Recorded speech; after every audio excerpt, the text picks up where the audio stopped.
everyone, I'm Eric. Welcome back to another episode of the SDR Game podcast. Today we're going to talk about how to land your next SDR job. Either you got laid off recently or looking for a new job. Right now the SDR talent market switched from a candidate-driven market to a company-driven market. So it means that companies before were struggling to find candidates, and as a job seeker, it was really easy to find a new job. Now companies receive 4x or 5x candidates per job opening. So from a candidate perspective, we need to stand out. And that's why I'm super excited to receive today Jack Knight, SDR Global BDR Manager at Fourth and founder at Colreads. Jack, welcome to the show. Thank you so much, Alric. I love that you're doing this for the community and you're supporting others out there. It's great. Before we start, can you explain what you do at Fourth? Yeah, so Fourth, about 6 weeks in, brand new, and I'm heading up the BDR organization there. So building out the processes, the messaging, the playbooks, everything. It's been a fun 6 weeks. I'm excited for the future. And then at CallBlitz, created a virtual sales floor on top of Zoom for SDRs to come in and call together like they would if they were in person. What 3 advice will you give to an SDR that right now have been laid off and want to get his or her next job ASAP? So first I'll say, this isn't the first piece of advice, but in general, if there is anyone more positioned to get a job in the middle of a recession, it is the SDR. It is you who's listening to this. Even if you're new to the SDR world, if you haven't done it yet, everything that you have to do to go get an SDR job is everything you're going to have to do to be an SDR. You're prospecting, you're following up with people, you're reaching out with personalized outreach. So I feel like the people with the most job security, even though things can get volatile with the SDR role, are SDRs, because they can always go get another SDR job. They just need to put their skills to practice. So I think my very first piece of advice, and something I'm super passionate about, we need to update our resumes. Why do our resumes look like 1920s black and white newspapers? And I know why. It's because HR said, hey, we need people to be equal. You can't have photos. You can't have these kind of differences. Otherwise, you're going to judge people differently. Hello, we're in sales. The whole goal is to stand out and be different. So what I mean by that is put your headshot on that resume. Add some color to that resume. Now make it classy. We're not looking for a tie-dye resume here. But the point is, you need to catch my eye as a hiring manager. I'm going through hundreds of resumes. Black and white, black and white, black and white. Boom, pop, color. I see your face. I see your headshot. To me, that says confidence. To me, that says you're willing to go step outside of the norm to get attention. And that's someone I'm going to remember, because I'm human. I'm not going to remember text on a page after reading hundreds of pages. I'm going to remember your face. So I think we need to get away from the copycat black and white newspaper resumes. Curious if you have thoughts there. No, I think, that's a good advice. The other day I was listening to a podcast. They were talking about, hey, normally, like you mentioned, you should don't put a picture on your resume.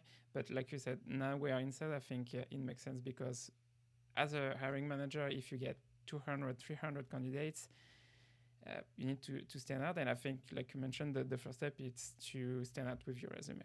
Yeah, and if we were in a different industry, I would probably understand that more. But we're in sales. This is the place to be loud, proud, colorful. Like, this is where you stand out. This is where hiring managers are going to be more cool with you doing that stuff, because your hiring managers probably have some emojis in their LinkedIn bio, stuff like that. I mean, we're not in 1950 corporate America. We're in 2022 SaaS world. Okay, so that was tip number 1. What's tip number 2? Number 2, I just said LinkedIn, but it is LinkedIn. Update your LinkedIn profile.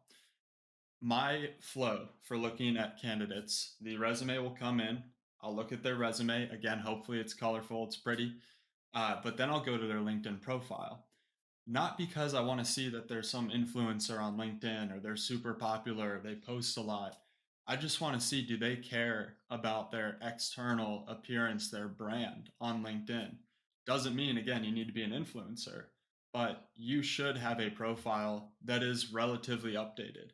So in your header, it should say, who you are, what you're looking for, and then maybe a fun personal fact like I'm a dog dad or something like that. Your picture should be clean, fresh, updated.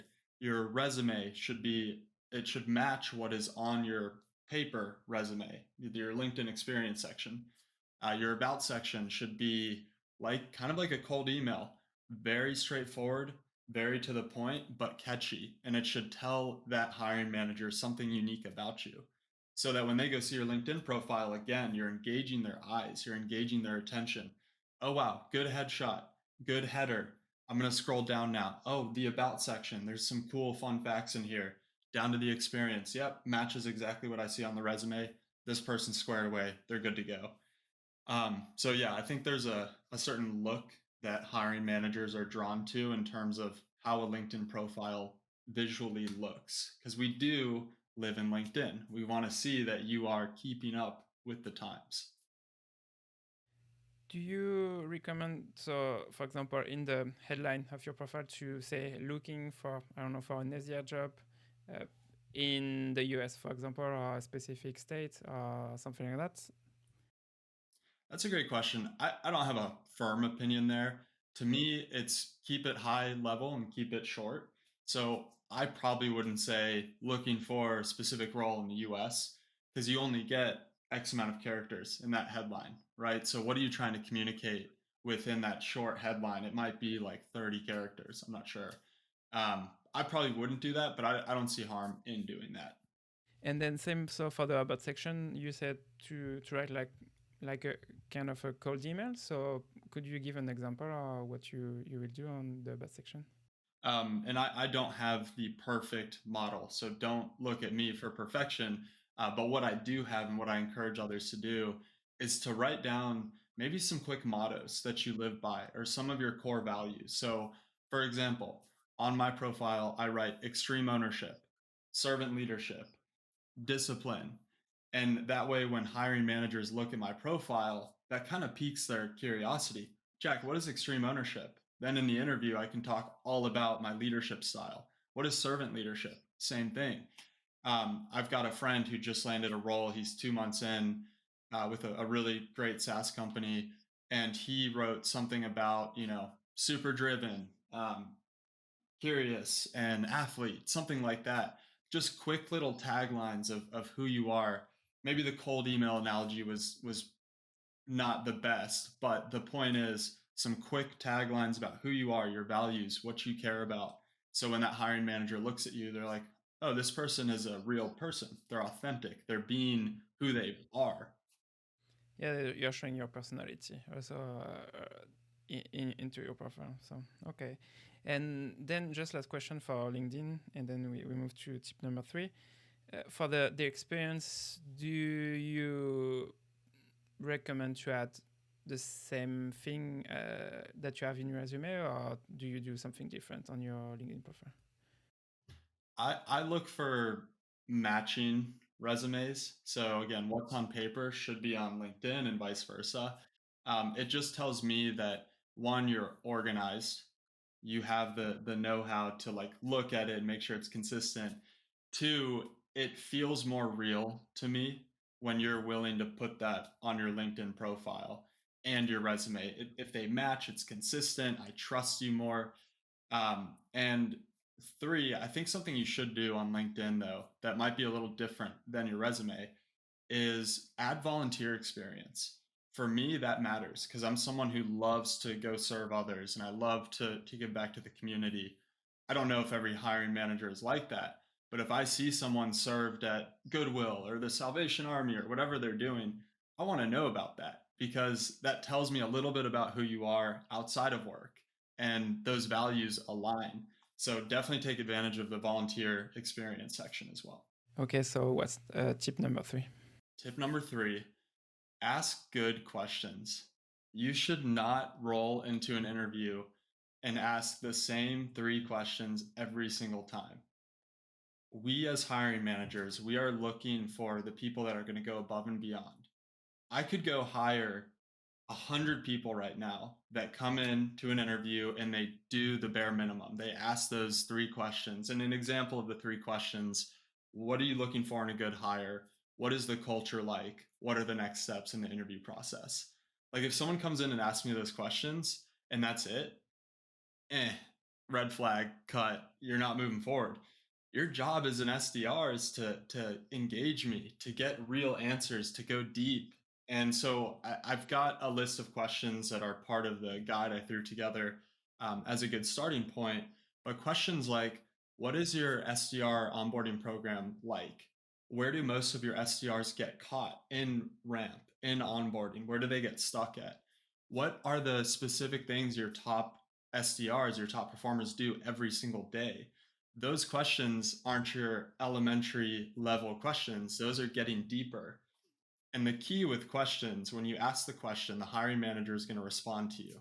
Oh, our top performers, they're super organized. You, as the SDR, you want to validate that you're that person, but in a kind of subtle way. Oh, yeah, I'm a big calendar guy. I would die without my calendar. I live and breathe by my calendar every single day. On to the next question.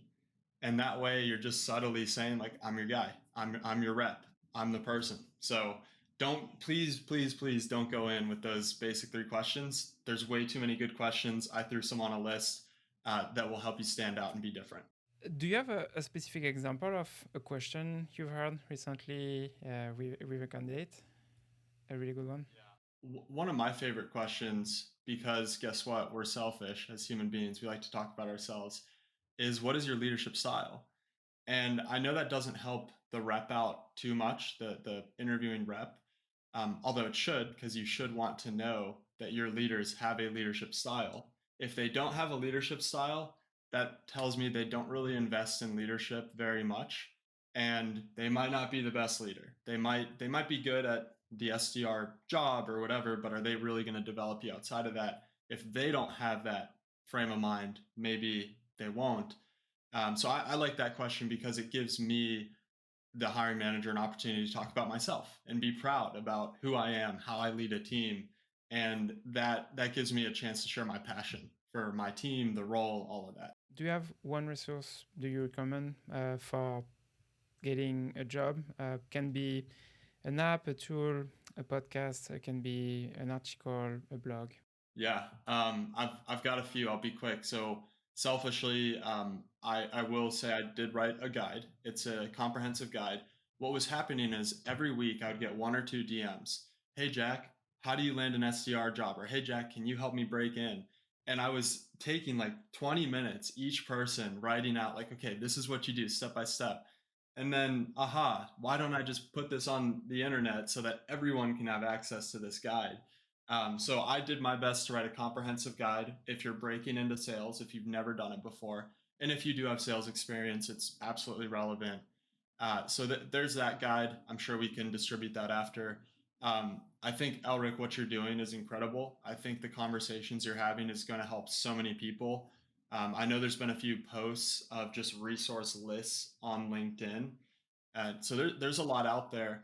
I think the best thing you can do is digest these resources, go through each one, watch the podcast, listen to them, take notes, make sure you understand it, and then reach out to the people that posted the resources, that facilitated these conversations, not to get more information out of them because they've helped you, they've put time into the guides or the conversations, but just to say, hey, thank you so much for this resource. I'm excited to go get after it. I think there's so many resources. It is now up to you as a potential SDR to make the most of it. Guess what? Nobody's going to give you an SDR role. It would be a shame if they did, because you'd be setting yourself up for failure. It is on you to go get the SDR role. But you've got this entire community, people like Elric, that are coming together to support you and make sure that you've got the resources you need to make it happen. And so we talked about tips that you're giving to SDR. Now, what advice should they ignore? One thing that came up yesterday in a conversation on LinkedIn was casting a wide net. Some people, and I don't mean to shame anyone by this at all, but some people are like, hey, I'm looking for an SDR, AE, CSM, SDR manager role, sales ops role. all in one. Like maybe their header even says like seeking a role in SDR, CSM, AE, SDR manager. That's kind of a red flag to me because it shows you don't really know exactly what you want to do. Now, you don't need to know exactly what you want to do, but don't tell me you're looking for four wildly different career paths. They're very different. The pay is different, the day-to-day is different, the career track after that is different. So if you're an SDR, come to me confidently and say, I want to be an SDR. I've had prospects before or candidates before come to me and say, yeah, I don't know if I want to be an AE or an SDR. I'm not really sure. We'll see what happens. Again, to me, that's a red flag because if I do hire you as an SDR knowing you want to be an AE, are you going to leave me in 2 months? Or are you going to get pissed off in 2 months that you didn't get promoted? Now, I'm all about career growth and development, but have your mind made up. Be confident in the role that you're applying for. If you want to go get an SDR job, only focus on SDR. The AE stuff will come. Whatever you want to do next will come. Or if you want to be an AE, if you feel like you can qualify for that, go all in on AE. Don't walk around saying, oh, I want to be an SDR. As an AE, applying for that, two things will happen. One, you'll learn that, okay, maybe I'm not qualified yet. Maybe they do want that senior SDR, enterprise SDR experience. I'm not sure. Or two, you get an AE job. I mean, point is, hone in, focus in, don't cast a wide net, be specific with the job you're looking for. Well, Jack, it was a super interesting conversation. So thank you for taking the time today. Is there anything else that you would like to share with people who are listening, who are viewing this? No, just that LinkedIn, there's such a community of support here for you. Again, take advantage of the resources that are out there. Elric's done an incredible job assembling them. And the way you can thank someone like Elric is to use the resources and don't ask for more unless it's a genuine ask. And Elric, I know he's willing to help anyone. There's so many people in this community that are willing to help anyone and everyone, myself included. So the DMs are open, the inbox is open. Hit us up if you need anything, and then any resources mentioned today, we'll make sure we get out to you. Yeah, please do. If you have any questions or you want some help, feel free to reach out. So thank you so much. It was nice to see you, and for everybody, I see you on the next episode.